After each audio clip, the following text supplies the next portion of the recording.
नमस्कार, जय हिंद, वंदे मातरम। दोस्तों स्वागत है आप सभी का। आज हम बात करने वाले हैं ग्राम पंचायत अधिकारियों की ग्रामीण क्षेत्रों के विकास में भूमिका के बारे में, ठीक है?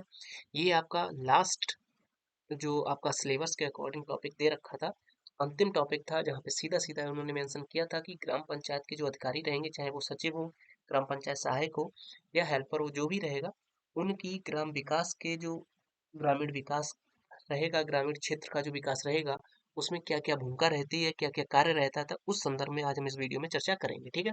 जिसमें सबसे पहला पॉइंट आ जाता है कि ग्राम पंचायत का जो सचिव होगा, उसकी क्या भूमिका रहेगी, उसका क्या कार्य रहेगा, उसके बारे में हम चर्चा करेंगे, ठीक है? तो बात करते हैं अगर पहली ग्राम पंचायत के बारे में, देखेंगे पहला पॉइंट रहेगा हमारा कि ग्राम पंचायत का सचिव, ठीक है? इंपॉर्टेंट है, ध्यान रखेंगे, इस बात को नोट कर लेंगे आप। तो पहली ग्राम पंचायत देश में ग्राम पंचायतों ने अक्टूबर 1959 में पहली बार काम करना शुरू किया था। राजस्थान के नागौर के बगदरी नामक गांव में 2 अक्टूबर 1959 को एक ग्राम पंचायत चुनी गई थी और इसने अपना काम शुरू किया था ऐसे, ठीक है? हालांकि ये तो मैं बहुत पहले से आपको फर्स्ट जो लेक्चर हुआ था उसमें भी मैंने ये बात आपको क्लियर की थी, ठीक है? ग्रामीण क्षेत्रों में विकास के संबंध में पंचायत सचिव के कार्य एवं अधिकार के बारे में अगर चर्चा करें तो पंचायत सचिव का सबसे प्रमुख कार्य पंचायत अधिनियम के अंतर्गत विभागीय आदेशों का अध्ययन कर उनका पालन सुनिश्चित करवाना, ये पंचायत सचिव का प्रमुख कार्य हो जाता है। दूसरे कार्य की अगर बात करें तो पंचायत कार्यालय से संबंधित अभिलेखों को व्यवस्थित रूप से रखना तथा पंचायत के पुराने अभिलेखों को सूचीबद्ध करना, यह भी पंचायत सचिव का कार्य होता है।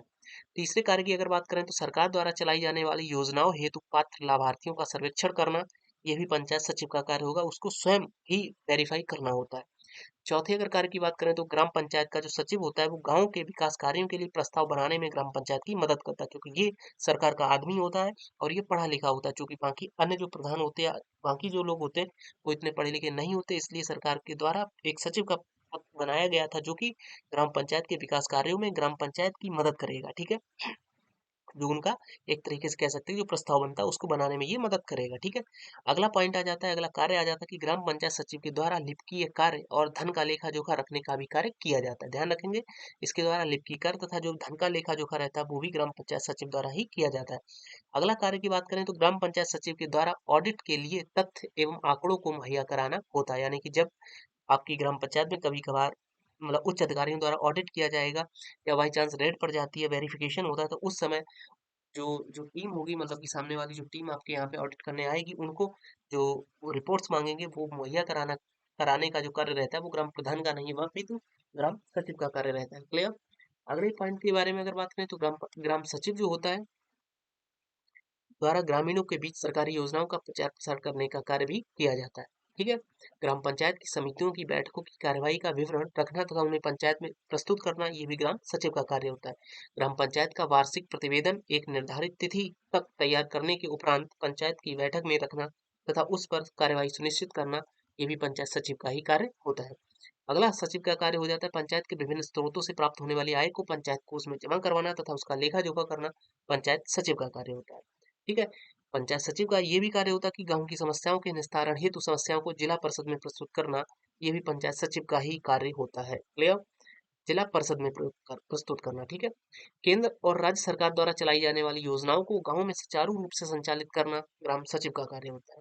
ग्राम सचिव का ये भी कार्य होता है कि गांव में होने वाले वार्षिक कार्यक्रमों और योजनाओं को सुव्यवस्थित ढंग से संचालित करना, ये भी ग्राम सचिव का ही कार्य होता है। ग्राम सचिव का ये भी कार्य होता है कि गांव में कृषि तथा व्यावसायिक उद्योगों के विकास के लिए सुनियोजित रूप से सहायता प्रदान करना, ये भी ग्राम सचिव का कार्य होता है, ठीक है? तो यहाँ तक की जो मैंने आपको कार्य बताए ये सारे ग्राम सचिव के कार्य होते हैं। एक बात और बात करते हैं यहाँ पे, अपनी ग्राम पंचायत के अंतर्गत विभिन्न प्रकार के प्रमाण पत्र जैसे कि जन्म प्रमाण पत्र, मृत्यु प्रमाण पत्र, विवाह प्रमाण पत्र आदि दस्तावेजों का पंजीकरण आदि जारी करवाना, ये भी ग्राम सचिव का ही कार्य होता है। आई होप आपको क्लियर हुआ होगा ग्राम सचिव के जितने भी कार्य होते हैं, मैंने आपको स्टेप बाय स्टेप सारे के सारे ये सारे कार्य ग्राम सचिव के होते हैं और ये सब आपको याद रखने पड़ेंगे क्योंकि क्वेश्चन यहाँ से बनने वाला है डेफिनेटली, ठीक है? अगला पॉइंट आ जाता है कि ग्राम सचिव के कार्य में इसकी सहायता कौन करता है, तो ग्राम पंचायत सचिव अपना कार्य स्वयं करता है, किंतु इसके पास अधिक कार्य होने के कारण इसकी सहायता के लिए पंचायत सहायक की नियुक्ति की जाती है, ठीक है? आ गया ना यहाँ पे पंचायत सहायक, ठीक है? और अभी हाल ही में उत्तर प्रदेश में लगभग 52,000 यानी कि जितनी भी पंचायतें हैं उतनी पंचायत सहायकों की नियुक्ति की गई, जिनको लगभग 5,000 से लगभग जो कह सकते हैं एक तरीके से सरकारी जो सैलरी मान सकते हैं आप, लगभग दी जाती है। ठीक है, तो जिससे ग्राम पंचायत का कार्य सुचारू रूप से किया जा सके, जिस कार्य में ग्राम पंचायत सचिव की सहायता पंचायत सहायक करते हैं वह निम्न है, यानी कि नीचे जो कार्य है यहाँ पे मैं आपको बताने वाला हूँ।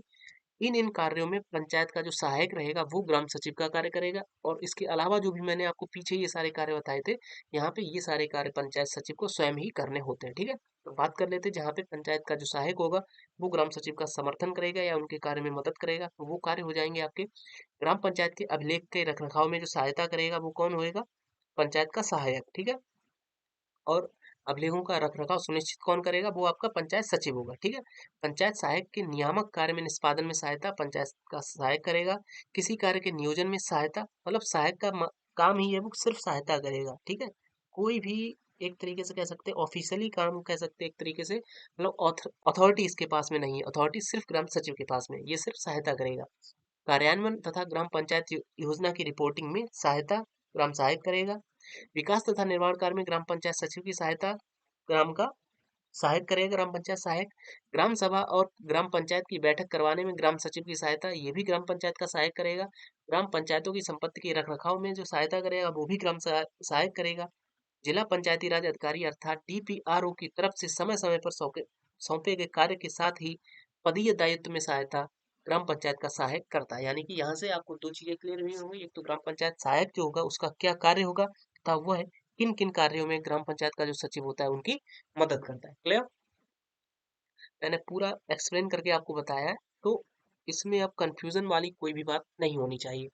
अब दूसरा पॉइंट आ जाता है कि जन्म मृत्यु पंजीकरण अधिकारी के रूप में जो पंचायत का सचिव होगा उसका मतलब पंचायत सचिव का ये तो कार्य तो होते ही, इसके अलावा वह जन्म मृत्यु पंजीकरण अधिकारी के रूप में भी कार्य करता है। मैंने आपको बताया था वो वहाँ का रजिस्ट्रार होता है, आपकी ग्राम पंचायत का जो रजिस्ट्रार होता है वो ग्राम पंचायत अधिकारी होता है। ठीक है, तो उसके संदर्भ में बात करते हैं कि जो ग्राम पंचायत अधिकारी है वो जन्म तथा मृत्यु प्रमाण पत्र का जो पंजीकरण करेगा उस अधिकारी के रूप में जब कार्य करता है तो उसके क्या कर्तव्य होते हैं, क्या दायित्व होते हैं, उनके बारे में हम चर्चा करेंगे। तो पहला कार्य हो जाता है ग्राम पंचायत अधिकारी के रूप में जन्म मृत्यु पंजीकरण अधिकारी के कर्तव्य एवं उत्तरदायित्व।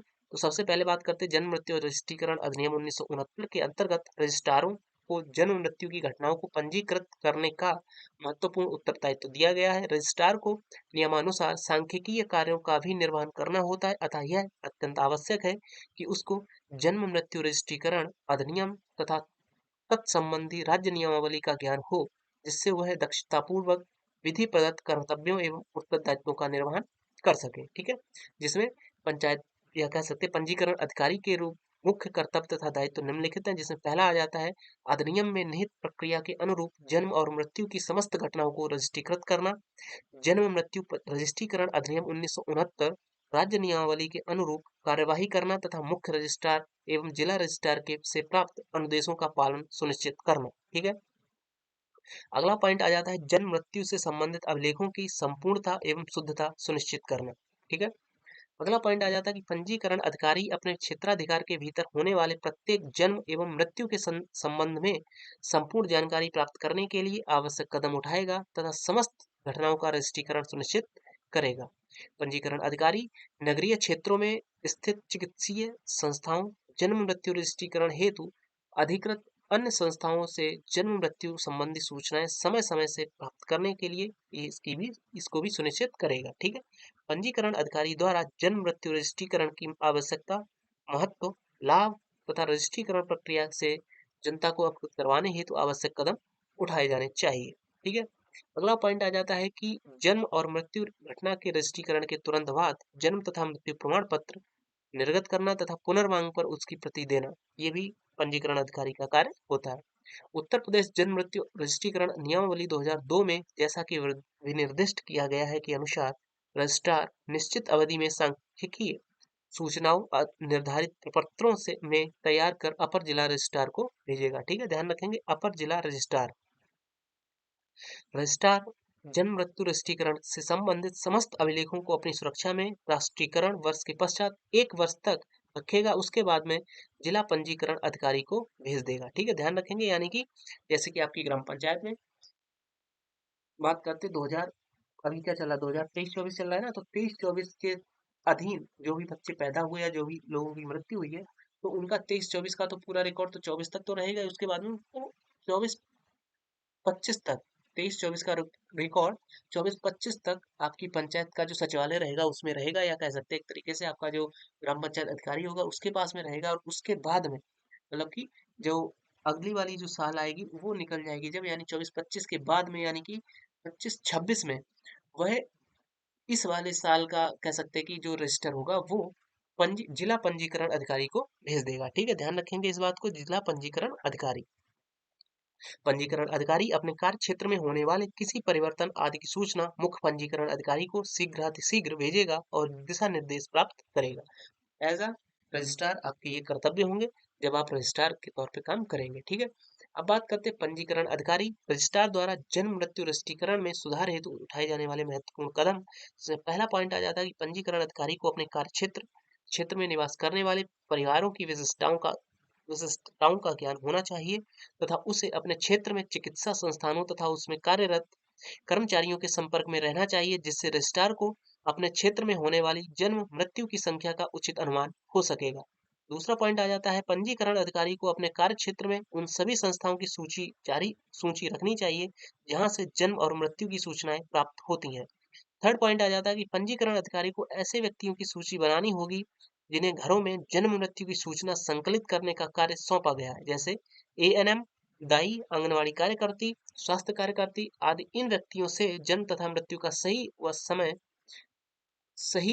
का सही दिन तथा समय की सूचना प्राप्त करनी चाहिए।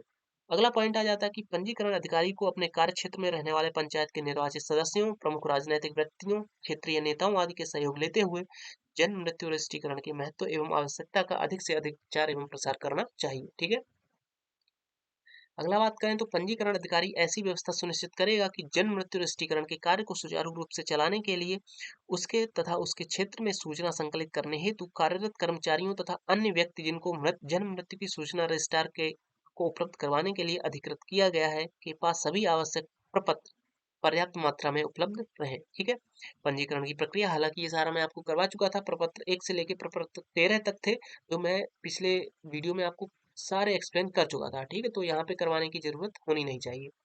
बात करते हैं रजिस्ट्रार द्वारा पंजीकरण प्रक्रिया में उठाए जाने वाले विभिन्न कदम निम्न प्रकार होंगे, जिसमें पंजीकरण अधिकारी व्यक्तिगत सूचना दाताओं, अस्पतालों, चिकित्साओं चिकित्सकों एवं अन्य संस्थाओं या अधिसूचित अधिकारियों के माध्यम से जन्म और मृत्यु सूचना निर्धारित पत्र में प्राप्त करेगा। प्रत्येक फॉर्म की पूर्णता तथा शुद्धता की सावधानी पूर्वक जांच करेगा। साथ ही यह भी सुनिश्चित करेगा कि फॉर्म में की गई प्रविष्टियां पठनीय एवं स्पष्ट हो। ठीक है, ये तो मतलब कॉमन सेंस वाली बात है। अगला पॉइंट आ जाता है कि पंजीकरण अधिकारी सूचना दाताओं द्वारा उपलब्ध करवाए गए पत्रों में अंकित प्रविष्टियों की शुद्धता एवं पूर्णता की जांच स्वयं करेगा। पंजीकरण अधिकारी किसी अनपढ़ सूचना दाता द्वारा दी गई मौखिक सूचना को संबंधित सूचना प्रपत्र में प्रविष्ट स्वयं करेगा तथा सूचना दाता के स्थान पर उसका हस्ताक्षर अथवा निशानी अंगूठा विधिक भाग का प्राप्त करेगा। ठीक है, रजिस्ट्रार सूचना दाता द्वारा प्राप्त सूचनाओं की सत्यता एवं प्रामाणिकता पर पूर्ण संतुष्टि के उपरांत अपने क्षेत्र में घटित घटना का रजिस्ट्रीकरण करेगा तथा रजिस्ट्रीकरण संख्या निर्दिष्ट स्थान पर अंकित करते हुए अपने हस्ताक्षर करेगा तथा नाम सहित अपनी मुहर लगा देगा। इस रजिस्ट्रीकरण संख्या का निर्धारण वर्षवार जनवरी माह से प्रारंभ होकर दिसंबर माह के अंतिम दिवस तक जाएगा। यानी कि वैसे जो ईयर होता है बेसिकली सरकारी, जो वो 1 अप्रैल से लेके 31 मार्च तक होता है, लेकिन अगर रजिस्ट्रीकरण के संदर्भ में बात की जाए तो आपका 1 जनवरी से लेके 31 दिसंबर तक इनकी जो बुकिंग होती है, कह सकते हैं कि इनकी जो डेट होती है फाइनेंशियल ईयर इनका इस तरीके से चलता है। ध्यान रखेंगे इस बात को। जन्म मृत्यु की सूचना निर्धारित समय के 31 दिन के पश्चात प्राप्त होने पर, ध्यान रखेंगे 21 मतलब 31 दिन है, इनके पश्चात अगर प्राप्त होने पर रजिस्ट्रार ये सुनिश्चित करेगा कि जन्म मृत्यु रजिस्ट्रीकरण अधिनियम की धारा 13 तथा तत्संबंधी उत्तर प्रदेश जन्म मृत्यु रजिस्ट्रीकरण अधिनियम 2002 के नियम 9 के निहित प्रावधान के अनुरूप समस्त अभिलेख सूचना प्रपत्र के साथ प्रस्तुत किए गए। यानी कि अगर इस दिन के बाद में किसी के जन्म या मृत्यु की सूचना मिलती है तो फिर आपको कई सारे प्रूफ भी वहां पे देने पड़ेंगे। क्लियर, आगे बात करते हैं जन्म और मृत्यु प्रमाण पत्र निर्गत करना। ठीक है, तो निर्गत करना क्या मतलब, एक तरीके से इशू करना। तो जन्म तथा मृत्यु रजिस्ट्रीकरण अधिनियम 1969 की धारा 12 के प्रावधान के अनुसार रजिस्ट्रार जैसे ही जन्म मृत्यु का रजिस्ट्रीकरण करता है, अधिनियम की धारा 8 और 9 के अंतर्गत सूचना देने वाले व्यक्ति को जन्म या मृत्यु प्रमाण पत्र उपरोक्त संख्या 5 या 6 में निःशुल्क जारी करेगा। रजिस्ट्रार को जन्म या मृत्यु के प्रमाण पत्र की केवल प्रथम प्रति निःशुल्क जारी करनी है। रजिस्ट्रार को जन्म या मृत्यु के प्रमाण पत्र पर स्वयं के हस्ताक्षर करने होंगे और वह किसी अन्य व्यक्ति को अपनी जगह ऐसा करने के लिए अधिकृत नहीं करेगा। यदि जन्म मृत्यु की घटना की रिपोर्ट अधिसूचित कर्मचारी के माध्यम से प्राप्त होती है तो जन्म मृत्यु प्रमाण पत्र रिपोर्टकर्ता संबंधित व्यक्ति तथा पहुंचाने के लिए उत्तरदायी होगा। क्लियर? आगे एक और पॉइंट बच जाता है, इसके बाद में आपका कह सकते हैं, मान सकते हैं कि सिलेबस खत्म है। उसके बाद में हम सीधा सीधा एमसीक्यू लगाएंगे और तथा जो यूपीजीके का पार्ट है तथा उत्तर प्रदेश सॉरी जो कंप्यूटर का पार्ट है उसके बारे में हम चर्चा करेंगे। ठीक है, तो इसको भी इसके साथ में ही निपटा देते हैं, खत्म करते हैं कहानी। बात करते हैं आदर्श ग्राम पंचायत बनाने में भूमिका, काफी इंपॉर्टेंट फैक्टर हो जाता है, तो इस वीडियो में ही सारा कुछ निपटा देते, खत्म करते हैं, है ना। बात करते हैं ग्राम पंचायत अधिकारियों की आदर्श ग्राम पंचायत बनाने में प्रमुख भूमिका है, जिसमें पहला पॉइंट आ जाता है कि ग्राम पंचायत द्वारा स्वास्थ्य सुविधाओं को विकसित करने में सहायता तथा सहयोग करना, जिससे उस पंचायत क्षेत्र के लोग स्वस्थ रहें, पर्यावरण के प्रति जागरूक रहें। ग्राम पंचायत में ऐसा माहौल तैयार करना जिसके बाद वहां के लोगों में गांव की सरकार बनाने में उनकी भूमिका सिर्फ वोटर या लाभार्थी के रूप में न हो बल्कि एक जागरूक नागरिक के रूप में होनी चाहिए। ग्राम पंचायतों को नशामुक्त बनाने की सहायता करना तथा इससे ग्रामवासी अधिक स्वास्थ्य तथा सकारात्मकता से परिपूर्ण रहेंगे, जिससे गांव में समृद्धि व सुखाली खुशहाली होगी, क्योंकि नशे में के कारण कई बीमारियों के साथ साथ सामाजिक व आर्थिक समस्याएं भी जन्म लेती हैं। ग्राम पंचायत में रोजगार के अवसर उपलब्ध करवाने की भूमिका प्रदान करना, जिससे ग्राम पंचायत के लोगों को रोजगार मिल सके। ठीक ठीक है। अगला पॉइंट आ जाता है ग्राम पंचायत में बच्चों को विद्यालय जाने और शिक्षा के लिए प्रोत्साहित करना तथा जिससे ग्राम पंचायत में शिक्षा का प्रसार हो सके और अशिक्षित लोगों की संख्या में कमी आए। अगला पॉइंट आ जाता है कि ग्रामीण लोगों को विभिन्न रोगों से बचाव के लिए टीकाकरण के विषय में जानकारी प्रदान करना और समय समय पर टीकाकरण की व्यवस्था करवाने में सहयोग करना। छठा पॉइंट आ जाता है कि ग्रामीण लोगों के बीच किसी प्रकार का भेदभाव न हो तथा किसी प्रकार की छुआछूत जैसी भावना न उत्पन्न हो पाए, ऐसी व्यवस्था को प्रोत्साहित करना। ठीक है। ग्राम पंचायतों में समय समय पर साफ सफाई का अभियान चलवाना तथा स्वच्छ पेयजल की उपलब्धता सुनिश्चित करवाना, एक कह सकते हैं कि आपका आपके द्वारा आपकी ग्राम पंचायत को एक आदर्श ग्राम पंचायत बनाने में ये काफी इंपॉर्टेंट रोल प्ले करता है। अगला पॉइंट आ जाता है कि ग्राम सभा की नियमित बैठक आयोजित करना तथा ग्राम सभा की बैठक में लोग नियमित रूप से भाग लेते हों, यह भी सुनिश्चित करना। यह सुनिश्चित करना कि ग्राम पंचायत अतिक्रमण मुक्त हो तथा इको फ्रेंडली हो तथा कूड़े के ढेर पर उचित तरीके से निस्तारण में व्यवस्था करने का प्रबंध करवाना। ठीक। यह प्रबंध करने में मदद करना कि ग्राम सभा ग्राम पंचायत कुरीतियों से मुक्त हो और तथा यह भी सुनिश्चित करना कि ग्राम पंचायत में अंधविश्वास का कोई स्थान नहीं होना चाहिए। ठीक है। अगला पॉइंट आ जाता है ग्राम पंचायत का वातावरण सौहार्दपूर्ण बनाने में सहयोग प्रदान करना तथा यह सुनिश्चित करना कि गांव या ग्राम पंचायत में उत्पन्न हुए किसी भी विवाद का हल ग्राम पंचायत द्वारा ही निकाल लिया जाए, यानी कि कोर्ट कचहरी के चक्कर आपको ना लगाने पड़े, उसमें वही बात है, लफड़ा होता है। अगला पॉइंट आ जाता है कि यह सुनिश्चित करना कि ग्राम पंचायत में सभी को उनकी आजीविका के लिए क्षमता के अनुसार रोजगार के साधन उपलब्ध होने चाहिए तथा उनको संबंधित न्यूनतम मजदूरी भी उपलब्ध होनी चाहिए। ग्राम पंचायत के लोगों को कौशल विकास कार्यक्रमों में लाभ सुनिश्चित में बंद करवाने में सहायता करनी चाहिए। अगला पॉइंट आ जाता है यह सुनिश्चित करने का दायित्व लेना चाहिए कि सरकार शासन द्वारा चलाई जा रही समस्त जन कल्याणकारी योजनाओं का लाभ सबसे पहले गरीब और पात्र व्यक्तियों को मिले। अपात्र व्यक्तियों को इन योजनाओं के लाभ लेने से रोकना चाहिए। ग्राम पंचायत में महिलाओं एवं बच्चों के लिए भयमुक्त वातावरण की स्थापना करने में ग्राम पंचायत को सहयोग प्रदान करना चाहिए। यह सुनिश्चित करना कि ग्राम पंचायत में अक्षय ऊर्जा स्रोत या सौर वायु आदि से संबंधित तकनीक उपलब्ध हो। गांव में चलने वाले स्वयं सहायता समूहों की ग्राम पंचायतों में स्थापना पर जोर देना चाहिए। यह सुनिश्चित करना कि ग्राम पंचायत में बैंक एटीएम एवं बैंक सखी की उपलब्धता हो तथा इन सभी सुविधाओं के लिए इंटरनेट कनेक्टिविटी की व्यवस्था होनी चाहिए। ग्राम पंचायतों में बच्चों को खेलने के लिए खेल के मैदान हो, ऐसी सुविधा प्रदान करवाने का प्रयास करना चाहिए। गांव में गौशाला तथा काजी हाउस की व्यवस्था में सहयोग प्रदान करवाना चाहिए। ग्राम पंचायत में पुस्तकालय, व्यायामशाला तथा वाचनालय आदि की व्यवस्था को सुनिश्चित करना चाहिए। ग्राम पंचायत में सभी धर्मों को मानने वाले लोगों के लिए उनके धर्म के अनुसार उचित स्थान निर्धारित करने में सहयोग करना चाहिए। ग्राम पंचायत में अंतिम स्थान या अंतिम संस्कार के लिए भी उचित स्थान की उपलब्धता करवाने में सहयोग करना चाहिए। तो ये कुछ पॉइंट थे, लगभग 20-21 पॉइंट थे, सॉरी 21 नहीं, लगभग 23 पॉइंट थे, जहाँ पे इनमें ये बताया गया कि किस तरीके से जब आप एज अ सचिव जाएंगे बन के या आपके ऊपर जब जिम्मेदारियां आती हैं तब आप किन किन बातों का ध्यान रखेंगे अपनी ग्राम पंचायत को आदर्श ग्राम पंचायत बनाने में। ठीक है, क्लियर। अगला एक और पॉइंट बचता है जहाँ पे सीधा बोला है कि आदर्श आत्मनिर्भर ग्राम पंचायत बनाने में भूमिका। एक आदर्श ग्राम पंचायत, अब बात आती है आत्मनिर्भर ग्राम पंचायत बनाने में आपकी क्या भूमिका रहने वाली। ठीक है, पहला पॉइंट आ जाता है कि उत्तम उर्वरक व शुद्ध बीज वितरण। तो टिकाऊ कृषि के लिए बीज बुनियादी और सबसे महत्वपूर्ण इनपुट है।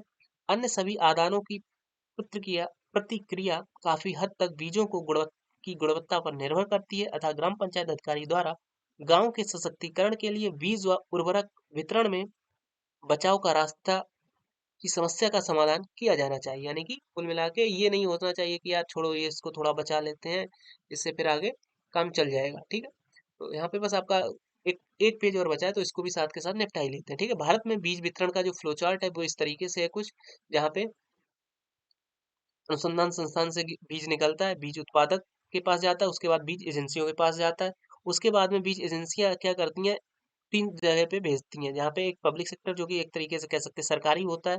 ठीक है, सरकारी संस्था, उसके बाद निजी संस्था तथा एनजीओ। तो एनजीओ के माध्यम से भी किसान के पास जाता है, निजी क्षेत्र के माध्यम से भी किसान के पास जाता है, तथा जो सरकारी संस्थाएं होती हैं उनके माध्यम से भी किसान के पास ही वह बीज जाता है। लेकिन जो निजी क्षेत्र होते हैं, निजी यानी कि प्राइवेट जो संस्थाएं होती हैं, वो उसी बीज का कह सकते हैं कि सपोज कोई बीज है गेहूं का, एक बोरी का वहां पे 1 किलो का 500 रुपए लिया जा रहा है, वो निजी संस्थाओं के तहत लिया जा रहा है। वहीं अगर पब्लिक सेक्टर की बात किया कह सकते हैं कि सरकारी जो एजेंसियां होती हैं उनके तहत यह 500 की जगह सिर्फ 50 रुपए में ही गेहूं का बीज मिल रहा है।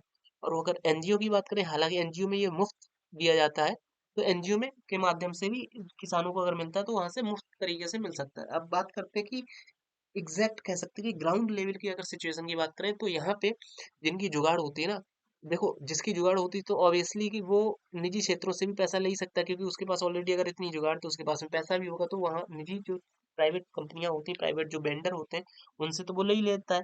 ठीक है, लेकिन चूंकि उसके पास में इतना पैसा होता है, इतनी जुगाड़ होती है कि जो पब्लिक सेक्टर वाला जो बीज आ रहा होता है वो भी उसके मतलब कि जो पब्लिकली जो दुकान होती है ना, मान सकते हैं जहाँ पे बीज भंडार होता है, जो कि सरकारी बीज भंडार होता है, वहां न जाने जाके पहले किसी ठेकेदार के यहाँ पे पहुंच जाता है। तो ये मतलब इस सिस्टम को तोड़ना है, आपको कोशिश करनी है। जब आप उस लेवल पे पहुंच जाए तो कोशिश करिएगा, क्योंकि भारत एक कृषि प्रधान देश है, और जो आम गरीब किसान है ना, उसके लिए काफी समस्याएं मतलब उत्पन्न हो जाती हैं।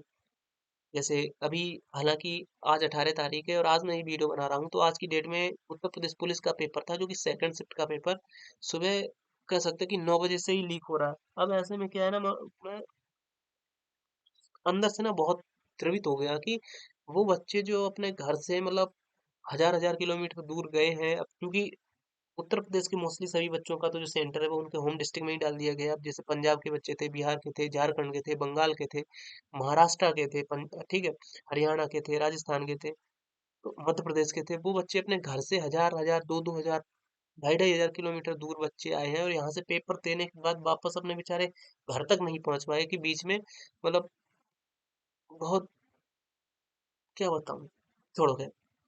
कोशिश करेंगे जब आप उस लायक हो जाए तो इन कार्यों के थोड़ा विराम लगाएंगे। ठीक है, बात करते हैं भूमि सुधार संबंधी कार्यक्रम। तो ग्राम पंचायत अधिकारी द्वारा भूमि सुधार संबंधी कुछ कार्यक्रम किए जाते हैं, जहाँ पे दाखिल खारिज में सुधार करना, नाम पते में सुधार करना, जमाबंदी में सुधार करना, खसरा रकबा लगाना आदि में सुधार करना, ये ग्राम पंचायत अधिकारी का कार्य होता है। ठीक है, हालांकि अगर बात की जाए लेखपाल या फिर कानून गो के कार्य, तो उसके भी सेम यही कार्य रहते हैं। लेकिन चूंकि आपको ना लेखपाल पढ़ना है ना कानून गो पढ़ना है, आपको सिर्फ ग्राम पंचायत अधिकारी का सिलेबस पढ़ना है, तो वहाँ पे इसके भी वही कार्य रहते हैं, दाखिल खारिज में सुधार करना, नाम पता में सुधार करना, जमाबंदी में सुधार करना, तथा खसरा रकबा नंबर तथा लगाना आदि में सुधार करना, ये भी ग्राम पंचायत अधिकारी का कार्य होता है।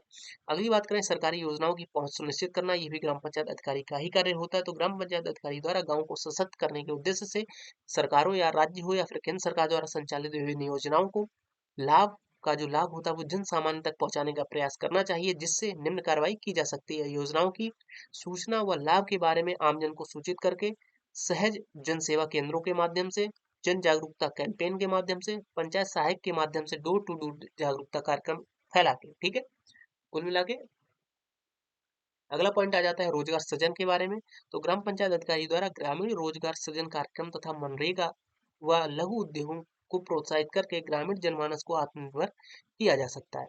अगला पॉइंट आ जाता है चयनात्मक नवीनता जैसी मशीनरियों का उपयोग करके। तो ग्राम पंचायत अधिकारी द्वारा सुभेद्य वर्गों की पहचान करके उनके लिए पृथक उपचारात्मक उपकरणों का प्रयोग करना और नवीन प्रणालियों के विकास जैसे कि चौपाल, पंचायत, ग्रामीण हाट, मेलों आदि के माध्यम से लोगों के लिए वह चयनात्मक प्रणालियों का विकास करना, ये भी पंचायत अधिकारी का ही कार्य होता है। ठीक है, आगे बात करें अगर क्षेत्रीय विकास कार्य के बारे में, तो क्षेत्रीय विकास किसी भी क्षेत्र के विकास के लिए सार्वजनिक प्रभावी उपकरण साबित हो सकता है, जबकि किसी सुदूर क्षेत्र को रणनीतिक रूप से विकसित करके पिछड़ी पंक्ति के लोगों को मुख्य धारा में प्रवेश करवाने के कार्य में सहायता ग्राम पंचायत अधिकारी द्वारा की जाती है। जीवन स्तर में सुधार के बारे में अगर बात करें, तो ग्रामीण निर्धनता की समाप्ति पर ग्रामीण जीवन स्तर में सुधार के लिए ग्राम पंचायत अधिकारी द्वारा विभिन्न कार्य किए जाते हैं। यहाँ पे मान सकते हैं आप व्यापार में भी सहायता ग्राम पंचायत अधिकारी द्वारा की जा सकती है, मतलब उनको मोटिवेट करना, हर परिवार की, हर करियर की, काम की उपलब्धता, सरकारी योजनाओं का क्रियान्वयन, संतुलन, स्वास्थ्य, जीवन, स्वच्छ जल, ये सारे कार्य जो हो सकते हैं उनके, मतलब किसी व्यक्ति के जीवन से संबंधित जीवन स्तर में सुधार के लिए ये इतने कार्य इंपॉर्टेंट होते हैं। और इन सभी कार्यों में इनडायरेक्टली रूप से कह सकते हैं, डायरेक्टली तथा इनडायरेक्टली रूप से ग्राम पंचायत अधिकारी कुछ ना कुछ समर्थन कर सकता है। ठीक है, आगे बात करते हैं आर्थिक सक्षमता। तो विभिन्न सरकारी व लघु माध्यम उद्योग योजनाओं के लिए सरकारी सहायता, विभिन्न पेंशन व सख्तता आधारित योजनाओं के बारे में अवगत कराकर ग्राम पंचायत को सशक्त किया जा सकता है। पशुपालन, कुटीर व लघु उद्योग, नए उद्यमों की स्थापना। तो विभिन्न पशुपालन योजनाओं की जानकारी व उनके लाभों से ग्रामीण जनमानस को अवगत करवाना, नए उद्यम की स्थापना, कुटीर व लघु उद्योगों की शुरुआत करने में पूरक सेवाएं प्रदान करना ग्राम पंचायत अधिकारी का कार्य होता है, जिससे ग्रामीण सशक्तता प्राप्त की जा सकती है। आग, बाढ़, महामारी या अन्य प्राकृतिक आपदाएं अगर आ जाती हैं, तो वहां पे भी कह सकते हैं कि उनको सहायता मुहैया करवाना, उनकी क्षतिपूर्ति करवाने का कार्य भी ग्राम पंचायत अधिकारी का होता है। प्राकृतिक मानव संसाधन का उपयोग व समन्वय। तो प्राकृतिक संसाधन के बारे में अगर बात करें, तो प्राकृतिक संसाधनों की उपलब्धता दोहन, उनके उनके व्यापार में उपलब्ध मशीनरी बनाने में ग्राम पंचायत अधिकारी द्वारा उपयोग अपेक्षित होता है। मानव संसाधन के बारे में अगर बात करें, तो सरकार द्वारा पंचायत स्तर पर नियुक्त विभिन्न कर्मचारियों का नोडल अधिकारी ग्राम पंचायत अधिकारी होता है। ठीक है, यानी कि सरकार द्वारा पंचायत स्तर पर नियुक्त विभिन्न कर्मचारियों का नोडल अधिकारी उस ग्राम पंचायत का जो अधिकारी रहता है वही होता है, जो उनके माध्यम से उनके साथ समन्वय स्थापित करता है, जैसे पंचायत सहायक, एएनएम, बैंक सखी, नलकूप ऑपरेटर तथा विभिन्न सहकारी समितियां। ग्राम पंचायत अधिकारी ग्राम प्रधान का प्रशासनिक सहयोगी होता है तथा उसके साथ मिलकर संपूर्ण ग्रामीण विकास के लिए प्रयत्न करता है। तो ये कुछ पॉइंट्स थे जहाँ पे मैंने आपको चर्चा की कि एज अ ग्राम पंचायत अधिकारी आप किसी ग्राम पंचायत के विकास में किस तरीके से अपना योगदान दे सकते हैं, आत्मनिर्भर ग्राम पंचायत बनाने में आपकी क्या भूमिका रह सकती है, आदर्श ग्राम पंचायत बनाने में आपकी क्या भूमिका रहने वाली है। इसके अलावा एज अ रजिस्ट्रार आपके क्या कर्तव्य होंगे, किस तरीके से आपको जो रूल्स हैं वो फॉलो करने पड़ेंगे, तथा ग्राम पंचायत सचिव के रूप में आपके क्या कर्तव्य होंगे, जो आपका असिस्टेंट होगा यानी कि पंचायत सहायक उसका क्या कर्तव्य होगा। तो ये सारी मैंने विस्तृत चर्चा की। तो आई होप आपको क्लियर हुआ होगा कि ग्राम पंचायत अधिकारियों की जो भूमिका होती है ग्रामीण क्षेत्रों के विकास में। तो मैंने एक ही वीडियो में पूरा जो भी टॉपिक था क्लियर करवाने की कोशिश की है। अगर आपको समझ में नहीं आया तो आप एक काम करिए, उसको फिर से देखिए। ठीक है, मैंने पूरा क्लियर करवा दिया है। तो जुड़े रहेंगे हमारे साथ में। अब हम करवाने वाले हैं एमसीक्यू, उसके अलावा जो हमारी यूपी जीके की सीरीज चल रही है उसको भी आप देखते जाएं साथ के साथ, वो भी आपके लिए काफी हेल्पफुल होने वाली है। और यूपी जीके के बाद में हम स्टार्ट करेंगे हिंदी के बारे में, हिंदी की पूरी सीरीज करवाने वाले हैं। और हिंदी के अलावा मैं साथ के साथ कंप्यूटर का भी पूरा टॉपिक क्लियर करवाने वाला हूँ, क्योंकि कंप्यूटर आएगा ही आएगा, सिंपल सी बात है। ठीक है, और अब उत्तर प्रदेश के सभी एग्जाम्स में कंप्यूटर कंपलसरी कर ही दिया है, तो कंप्यूटर तो आपको क्लियर करना ही पड़ेगा। इसके अलावा देखते हैं समय कैसा बचता है, तो फिर मैं आने वाले टाइम में कह सकते हैं कि जो मैथ तथा रीजनिंग के भी अ, आपको वीडियोस प्रोवाइड करने वाला हूँ। ठीक है, तो जुड़े रहेंगे हमारे साथ में। बाकी अगर आपने हमारे चैनल को सब्सक्राइब नहीं किया तो चैनल सब्सक्राइब कर लें, और कमेंट करके बताएं आपको अगर कुछ और चाहिए तो। ठीक है, बाकी जीके की सीरीज अभी मैं स्टार्ट नहीं करूंगा, क्योंकि जीके तो भाई यार अपार भंडार है। बाकी जो बेसिक बेसिक है ये सारा मैं आपको क्लियर करवाता हुआ चलता हूँ। ठीक है, तो लाइक कर दो, चैनल सब्सक्राइब कर दो, अपने दोस्तों के साथ शेयर करो, और ज़्यादा से ज़्यादा लोगों को बोलो कि भाई चैनल सब्सक्राइब कर लें। ओके, चलो दोस्तों, मिलते हैं आपसे नए वीडियो में। बाय बाय, जय हिंद, वंदे मातरम।